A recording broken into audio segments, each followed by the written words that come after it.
인간의 깊은 곳 안에는 눈에 보이지 않는 상태들이 실제로 존재합니다. 성경을 보면 인간이 스스로를 메뚜기로 부르는 구절이 나옵니다.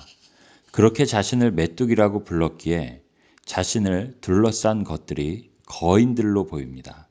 자신을 둘러싸고 있는 거인들, 이를테면 산업이란 거인들과 경제란 거인들이 우리 눈앞에 나타납니다. 그런데 인간은 자신이라는 세상을 다스리는 방법을 모르기 때문에 스스로를 작은 존재로 느낍니다. 인간이 자신을 지배하는 방법을 알게 되면 이미 의식의 영역 안에 최고의 지배 권한이 주어져 있는 것을 깨닫게 될 것입니다. 이 세상은 아버지의 살아있는 의복이자 하나의 음성입니다. 베일 뒤에 숨겨진 것들과 마음의 장막 뒤에 숨겨진 것들을 드러내고 있는 하나의 음성입니다. 이 사실을 깨닫게 되면 숨겨진 원인들을 찾기 위해 우리의 시선은 내부를 향하게 될 겁니다. 하나님의 정원으로 보아야 합니다. 그 정원은 에덴이라고 불립니다. 이 정원을 잘 유지하고 가꾸기 위해 인간이 그 안에 존재하는 것입니다. 하나님의 정원은 다름 아닌 인간입니다. 더 정확히 말하자면 인간의 마음입니다. 인간이 살지 않는 야생에서는 정원을 발견할 수 없습니다. 나무와 꽃이 자리한 곳에 인간이 없다면 그곳은 야생의 숲으로 변하게 될 것입니다.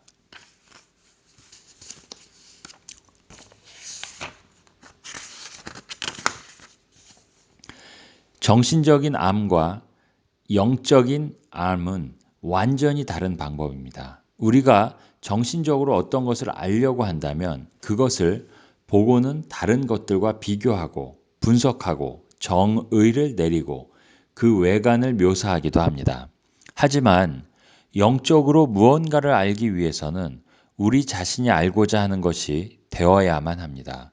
만약 우리가 어떤 것을 영적으로 알기 원한다면 우리는 정말 그것이 되어야만 합니다. 사랑이 무엇인지 알기 원한다면 사랑 안에 있어야만 합니다.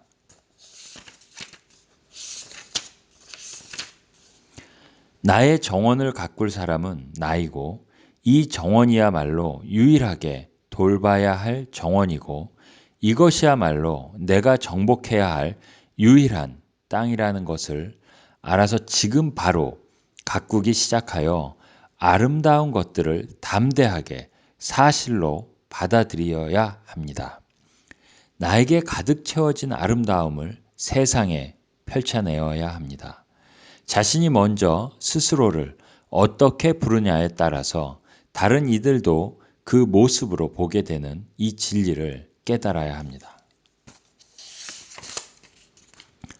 올바르게 그물을 던질 수 있는 자가 나타나야만 고기를 잡을 수 있을 것입니다. 나의 눈에는 고기가 보이지 않을지도 모릅니다. 하지만 꼭 그것을 볼 필요가 없습니다. 즉, 그것을 확인할 만한 감각의 증거를 기다릴 필요가 없습니다. 여러분은 그 정원의 한가운데에서 머물도록 선택받은 자입니다. 하지만 머물고 있는 그곳을 잘 가꾸어진 정원으로 만들어야 합니다. 야곱이 시작했던 것처럼 작은 것에서부터 시작해야 합니다. 야곱은 얼룩지지 않은 소들이 얼룩진 송아지를 낳게 되어 자신이 가질 수 있는 송아지 수는 1000배에 이르게 된다는 것을 믿었고 사실로 받아들였습니다. 여러분의 법칙은 의사가 어떤 진단을 내리든 상관없이 여러분이 건강하다는 것을 사실로 받아들일 수 있다는 것입니다. 격정의 한가운데에서 사지로 내몰렸을 때조차 원하는 존재가 이미 되었다는 의식을 꽉 잡고 자신의 가슴이 자신에게 가혹하게 말하지 않도록 했던 욥처럼 하십시오. 바깥에 존재하는 것이 아닙니다. 여러분은 바깥에서 하나님의 왕국을 찾는 듯합니다. 바깥 세상은 단지 하나님의 왕국이 존재하는 내부가 비춰진 것입니다. 이제 내부를 먼저 구하십시오. 여러분이 지금 읽어야 하는 땅은 여러분 자신이라는 것을 이해하십시오. 여러분이라는 땅을 읽어낸다면 많은 결실을 수확할 것입니다. 지금은 이 땅이 황무지처럼 보일지 모르지만 여러분이 이 땅을 정복할 수 있다면 결국 가득 채워질 것입니다. 그래서 땅은 정복해야 할 여러분 자신을 말합니다. 환경이란 것은 그것을 보는 자를 비추는 거울일 뿐이라는 것을 아십시오. 그러니 여러분을 둘러싼 환경에 분노의 마음을 지니지 마십시오. 그냥 그것들을 있는 그대로 두십시오. 세상에 대해 분노하지 마십시오. 그것들은 그냥 그대로 두시고 그저 오늘 이 아름다운 세상을 받아들이십시오. 받아들이십시오. 그리고 자아에 대해 어떤 평가도 하지 말고 있는 그대로 관찰해서 여러분이 어떤 존재인지 살펴보십시오. 오직 아름다운 것만을 마음 안에 품기 시작하십시오.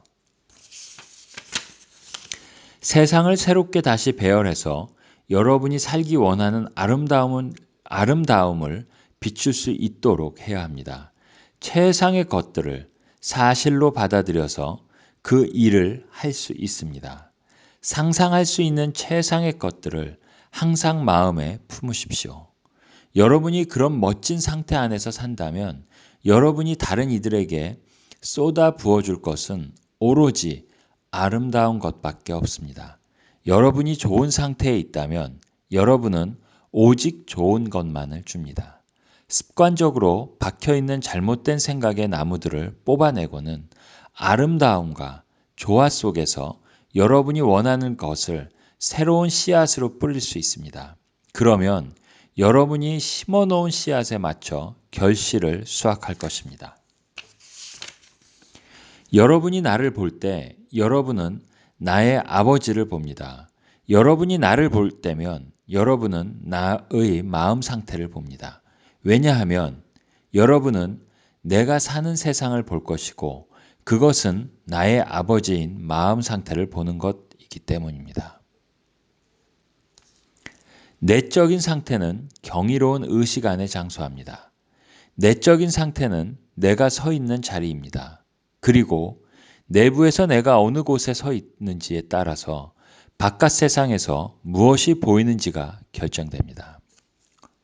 여러분이 나를 볼 때면 여러분은 나의 마음 상태를 보는 것입니다.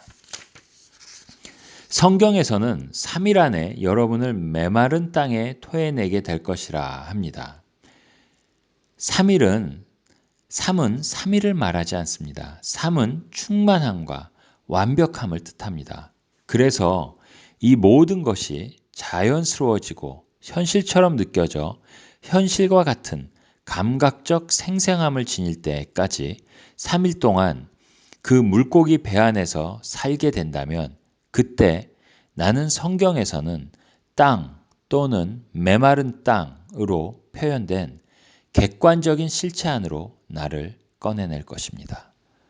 그것은 정말 실체를 지니고 있습니다. 오직 사람들이 즉각적으로 확인할 만한 객관적인 실체를 지니고 있지 못하기 때문에 그것에서 돌아서 버리는 것입니다. 하지만 여러분이 3일 동안 그 느낌 위에서 타고 지낸다면 만족함과 실체라는 느낌, 마음을 얻을 때까지 물고기 뱃속에 들어가 지내는 것이 무엇인지 알게 될 것입니다. 그 상태 안에서 여러분은 올바름을 가질 것이고 여러분의 올바름은 장차 여러분을 위해서 대답해 줄 것입니다. 그것은 여러분의 기대를 저버리지 않을 것이고 기대를 저버릴 수도 없습니다.